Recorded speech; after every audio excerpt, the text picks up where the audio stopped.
Bada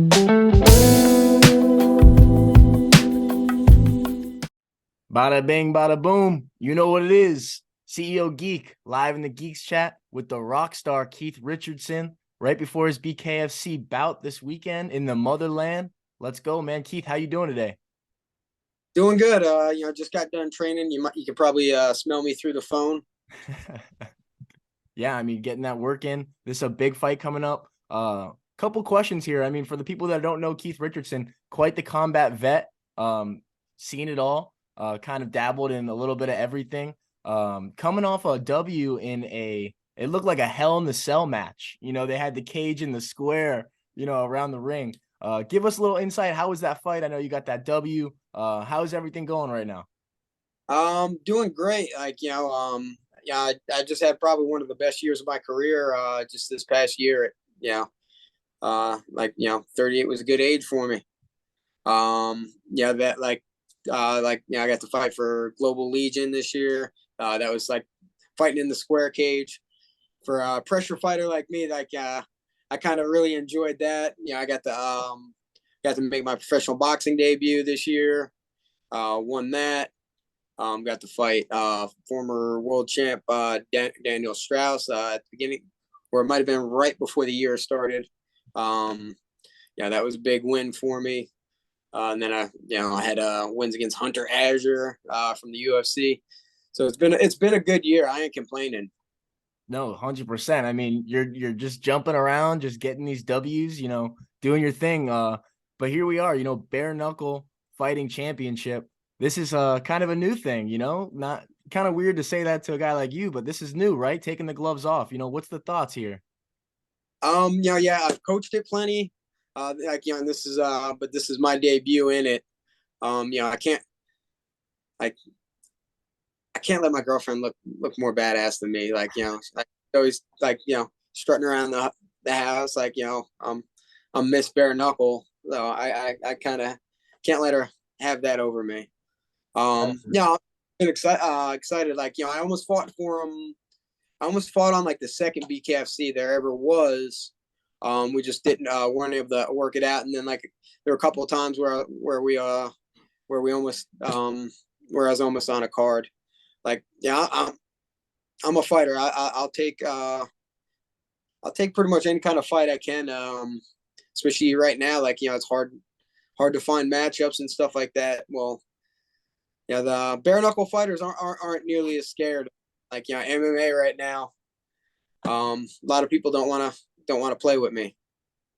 Yeah. No, I mean, the message has been sent out and clearly delivered to a lot of camps because, it seems like, you fought the who's who. I mean, you go through your Tapology and just kind of scroll. I mean, there's some serious names on there. I mean, the last time you lost a fight was to Patchy Mix. And Patchy Mix is doing pretty good for himself right now, So Yeah. definitely no coincidence that people don't want to run into you in the MMA scene. But let's get back to this bare knuckle here. What are we doing to condition the knuckles? I know that I heard a couple of interviews you were working with Taylor, helping her with her hands and that kind of stuff. What are you taking from all these camps with Taylor? And for people that don't know, Taylor Starling in the gym, with Keith, they've been working together the last year or so. What are you taking from all her camps, and what are you going to utilize in this matchup on Friday night? Knuckle conditioning is really important, especially for your first one. I remember when she was getting ready for her first one, it was a short notice fight. And I told her, I was like, we probably aren't going to have a ton of time to condition your knuckles for that. It's going to be one of those, grit your teeth and bear it type of situations, because I don't want to keep beating up on your knuckles. And then I want the focus to be on getting ready for the fight. And in her first fight, her hands swelled and she couldn't even make fists anymore. So that's been a big part of my camp, just making sure my knuckles are in proper condition, hitting the bag bare fisted. But we also have I think it's pronounced Malakawa board or something like that. It's one of those you see more on traditional karate dojos and stuff like that. And it's just got a little bit of padding, and it's a wooden board that you punch. So I make rounds of that every night. Yeah, I remember when we used to we were at BKFC down in Hollywood. I remember Palomino was telling us a little bit about it. He has like the piece of wood. He actually carries it around like right with him all the time. And he's just got a little bit of tape around it.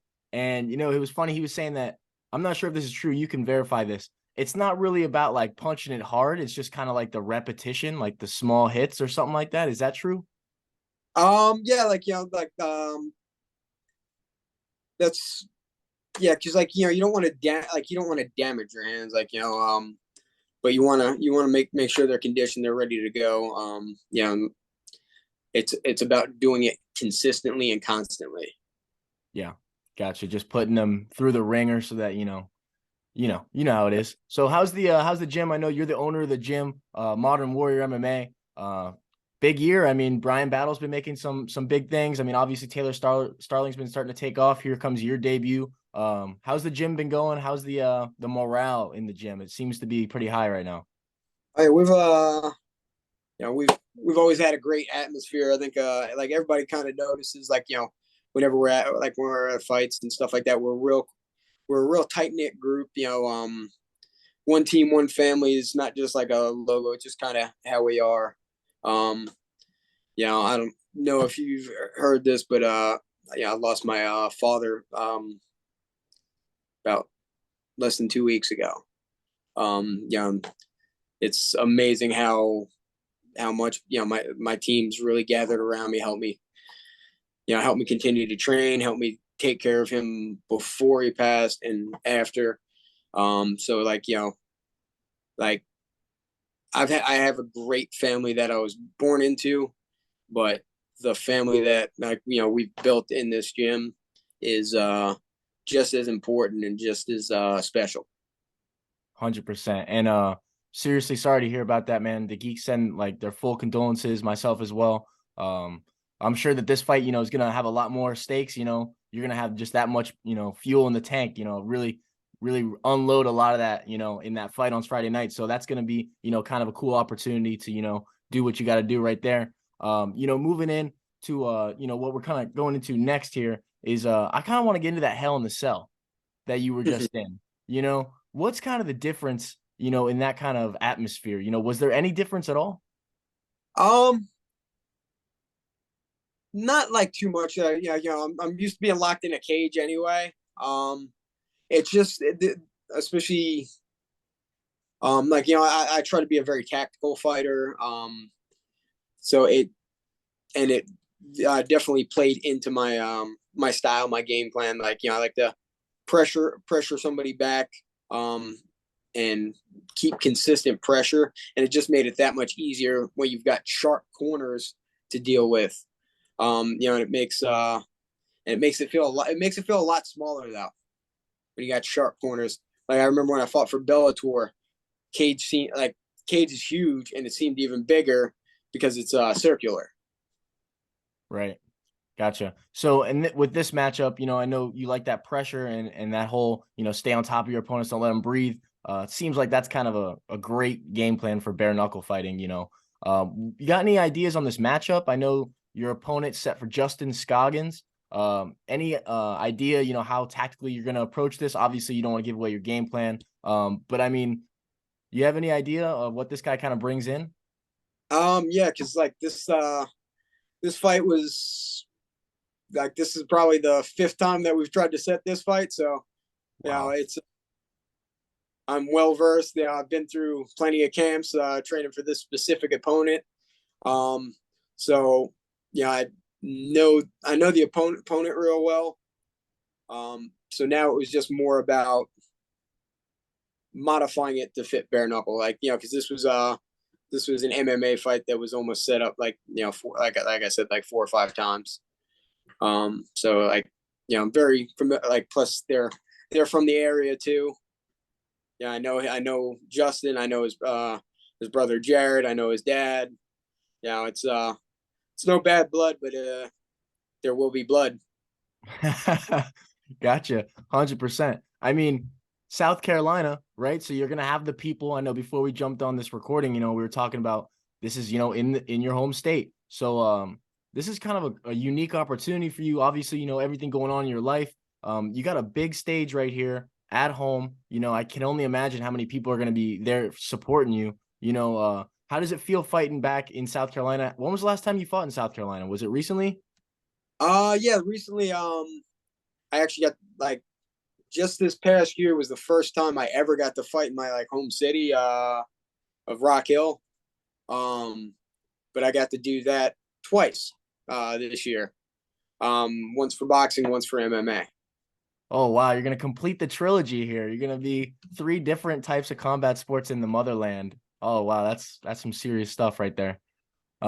So any things coming into a BKFC fight that are concerning you, like the back of your head, oh, I might have to worry out for this, I might have to, because there's all these different things. It's a completely different sport, and all obviously you're in it, you're coaching, but like going in as a fighter, what are the things that are your main concerns? My biggest concern is cuts.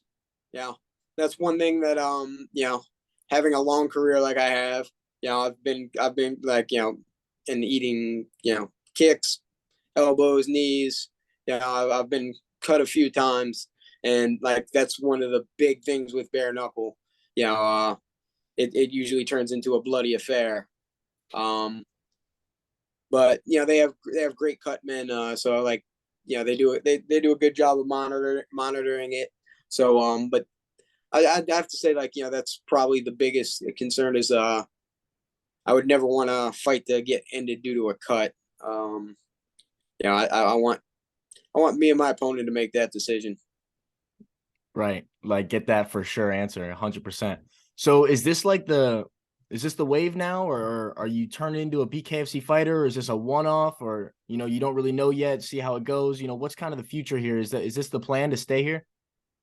I don't really know yet. Like, I kind of like I've thought about doing it before. Like, it was kind of a bucket list thing. I've like I've always loved the promotion, like the product that they put out.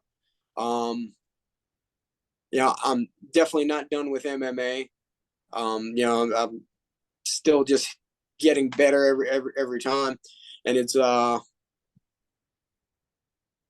of those things where I think I'm as well rounded as a fighter as you'll see. So I like it would almost to stick with just one thing would just kind of almost seem like a waste. Like especially most people at this point view me as a submission fighter, but you know people are finding out there's no really weak points in my game. That's that's some seriously scary stuff. Obviously being that well-rounded guy is, what's really pushing you, getting you over the hump on all of these guys. I feel like the constant message is, they're just sleeping on you, and until you get woken up type thing. I had a lot of guys like running from MMA fights. I couldn't get the matchups that I needed to push me forward. Like even like in this past year I got signed by PFL for the tournament, but then the opponent that they matched me up with refused to fight me, so I wound up just sitting on the shelf and like didn't get the fight in the tournament. Gotcha. Yeah, no, 100%. Well, I mean, this is going to be a big eye opener, obviously, for a lot of promotions. A lot of people are going to be watching this. That's a fact. And, you said earlier, Daniel Strauss, I believe that they just signed him. Did they not to be Bare-Knuckle Yeah, FC? I just saw like they just brought him in. Like they're always signing some good people though. Like that's one thing about BKFC. They'll go out and sign some talent. 100%. I mean, they're definitely doing a good job of staying relevant, and they got you right now this big weekend, and then obviously I'm sure that they have some kind of plans for Strauss down the line. You guys already have a history, so I mean, I wouldn't be surprised if they came at you with that one. Either way, I mean, the future's looking good. I mean, they got Nate Diaz on the block, all these guys still coming back. I mean, Bare-Knuckle FC might be one of these bigger promotions at the end of this year. Oh yeah, no, they're always looking to do big things. Sure I'm sure they're even trying to throw money at Francis. Oh, dude, that would be insane. Can you imagine that? Jesus. That's almost like the slap. No, that's scary. That's even I got to admit, like that to think of that man. throwing bare knucks. Jesus. Yeah, I mean, they already got Ben Rothwell in there, and you saw what he did to his first opponent. So, dude, I mean, these guys might just start coming over. That would be insane. PFL's doing a good job too. Obviously, they just opened up that whole boxing thing. Jake Paul's going over there, so they'll be mixing up the arts. A lot of good options. You know, it's a good time. You know, fighters are really starting to. It looks like they're starting to get their own right now. Yeah, it's definitely exciting time, like, to be in the sport right now. Like, seems like things are starting to change. And like, you know, it's going to be interesting to see what like the next couple of years bring as far as like, fighting in general and MMA. We're seeing a lot of cross promotion and like the ONE FC and Bellator, where it was no, it was Risen in Bellator, I think, right? Yeah. Yeah, like like stuff like that is always always interesting to see. And like now, yeah, and then we got guys trying to do like, all right, a boxing, MMA, like cross fight, like, we do a boxing fight, then we do an MMA fight, stuff like that. Like with Demetrius Johnson and Rod. yeah, Rod Tang. Dude, I love what they're doing over there, bro. And I'm sure you do too. I mean, the fact that they can have like a full just combat sports card and you can do like a Muay Thai fight, a kickboxing, a jiu-jitsu match. Like, dude, that's so entertaining. You know, obviously, mixed martial arts is the blend of everything, but it's nice to get like a sweet blend of like, that pure craft, Yeah, like, I'm a fight fan. Like, I'm a fighter in all regards. Whether it's been gunfights or fist fights or street fights, I've done it all. And it's what I've dedicated my life to doing. Hell yeah, brother. We're not going to take too much. I'm not going to take too much of your time. Obviously, big week, just got some training done. Last question. What's the final prediction here? Genie in the bottle, you're coming out here. You got to drop an exacta. What are we doing? Oh, I got to go full Mystic Mac. Yes, sir. Let's say, with 2-minute rounds and the pressure that I think I end it in the fourth. Let's go. Fourth round, clean KO or a TKO? Oh, I'm trying to let somebody take a nap. Like, like if we go 4, he's gonna be tired. So let him take a nap. Hell yeah, bro. That's what's up, bro. Keith Richardson, the Rockstar, catching BKFC this weekend. He's going live, South Carolina. It's going to be a big one for the people. Big storyline behind it. Thank you so much, Keith, for coming on, man. You got any final words? You want to give any shout outs to anybody right before we jump off? Big shout out to all my people here over at Modern Warrior MMA. Coach Duke, Taylor. Big shout out to my mom. Me doing this for her. She's going through a hard time right now. And the rest of my family. That's what drives me, and that's what allows me to do what I currently doing still. Hell yeah, bro. And like I said before, we send our condolences. We wish you the best of luck, bro.